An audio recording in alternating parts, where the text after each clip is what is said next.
আমার নাম মিতালি। আমার যে পরিবারে বিয়ে হয়েছে সেই পরিবারটা ছিল অনেক ভালো এবং ভদ্র। আমার জামাইরা ছিল ২ ভাই ১ বোন।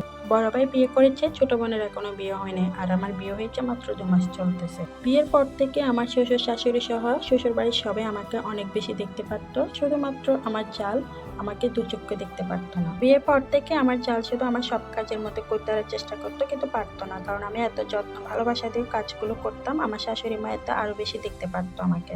এতে আমার জাল আরো অনেক বেশি হিংসা করতো। দিনকাল ভালোই চলছিল, এরই মধ্যে হঠাৎ জানতে পারলাম ঘরোয়া টেস্টে আমি প্রেগনেন্ট। অথচ আমার জালের বিয়ে হয়েছে ৩ বছর, উনি এখনো প্রেগনেন্ট হতে পারেনি। এতে আমার শাশুড়ি মা আমার প্রতি আরো যত্নশীল, আরো ভালোবাসা বেড়ে গেল।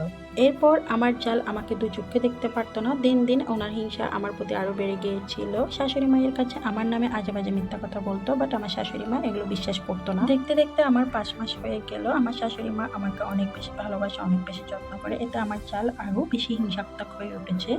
এরপর ডাক্তার আমাকে নিষেধ করেছে, হাজবেন্ডের সাথে টোটালি মেলামেশা বন্ধ করে দিয়েছে, যেহেতু আমার একটু সেন্সিটিভ ছিলাম। আমার শাশুড়ি মা আমার অনেক বেশি যত্ন করে, সেক্ষেত্রে আমি আমার শাশুড়ি মায়ের সাথে বেশিরভাগ টাইমে ঘুমিয়ে পড়তাম, রাতেও ওনার সাথে ঘুমিয়ে যেতাম। আমার বাসর ঢাকায় চাকরি করতো, সপ্তাহে ১ দিন আসতো, ২ দিন থেকে চলে যেত। এরই মধ্যে আমার হাজবেন্ডের সাথে আমার দূরত্বটা বেড়ে গিয়েছে, যেটা আমি টের পাইনি। আমার শাশুড়ি মায়ের সাথে থাকতে থাকতে আমার অভ্যস্ত হয়ে গিয়েছে। পরে আমি খেয়াল করি নাই যে আমার হাজবেন্ডের সাথে আমার দূরত্বটা বেড়ে গিয়েছে। এরই সুযোগ নিল আমার জাল। আমার জাল এই সুযোগটা নিয়েই আমার সর্বনাশ করে ফেলেছে। আমার হাজবেন্ডের সাথে তার পরকীয়া লিপ্ত হয়ে গিয়েছে। তার মধ্যে আমার বাসর আসে সপ্তাহে ১ দিন। তো আমি এটা খেয়াল করতে পারিনি ফার্স্টে।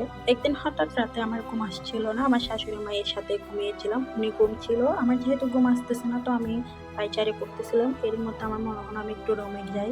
যখন আমি রুমের সামনে যাই, দরজার পাশে দাঁড়াই, তখন আমি কিছু একটা শব্দ শুনতে পাই। বাট আমি বুঝতে পারতেছিলাম না এটা কিসের শব্দ ছিল। তো আমি এটা আরো বোঝার জন্য আরো কাছে যাই। তখন আমি বুঝতেছিলাম এক ধরনের নিঃশ্বাসের আওয়াজ আসতেছিল, আর কেমন জানি ২ জনের শব্দ হচ্ছিল। সেটা আমি তখন বুঝতে পারি। তখন আমার মনে কটকাটা লাগে। তারপর আমি দরজাতে বাড়ি দেওয়া শুরু করি। তখন আমার মাথায় কাজ করতেছিল আমি কি করব। তো আমি দরজা বাড়ি দেওয়া শুরু করি। দরজা বাড়ি দেওয়ার সাথে সাথে শব্দটা বন্ধ হয়ে গেল।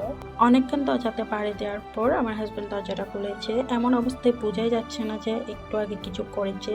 তারপর আমি রুমে গিয়ে ঢুকি, লাইট জ্বালাই, দেখতেছি কোনো কিছু নাই। কথাই বলে না, সত্য কখনো গোপন থাকে না। তখন আমি আশপাশ তাকাতে তাকাতে খাটের নিচে তাকালাম, দেখলাম একটা ওড়না দেখা যাচ্ছে। তারপর আমি আস্তে আস্তে খাটের নিচের দিকে গেলাম।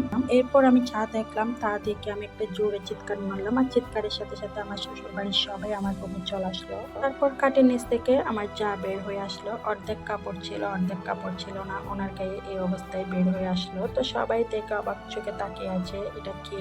আমি নিজেও অবাক হয়ে তাকিয়ে আছি। আমার মুখ দিয়ে কোনো শব্দ বের হচ্ছিল না। তখন আমার এমন অবস্থা হয়েছে, তখন আমি কি করব নিজেও বুঝতেছি না, কি বলবো সেটাও বুঝতেছি না। এখানে আর কিছু বোঝার বাকি রইলো না, সবাই বুঝতে পেরেছে এখানে কি ঘটেছে। আমার স্বামী বারবার আমার কাছ থেকে মাপ চাচ্ছে আর বলতেছে এটা আমি নিজে থেকে করি নাই, এটা আমার জায়ের চক্রান্ত ছিল শুধুমাত্র, এটাই বলতেছে বারবার।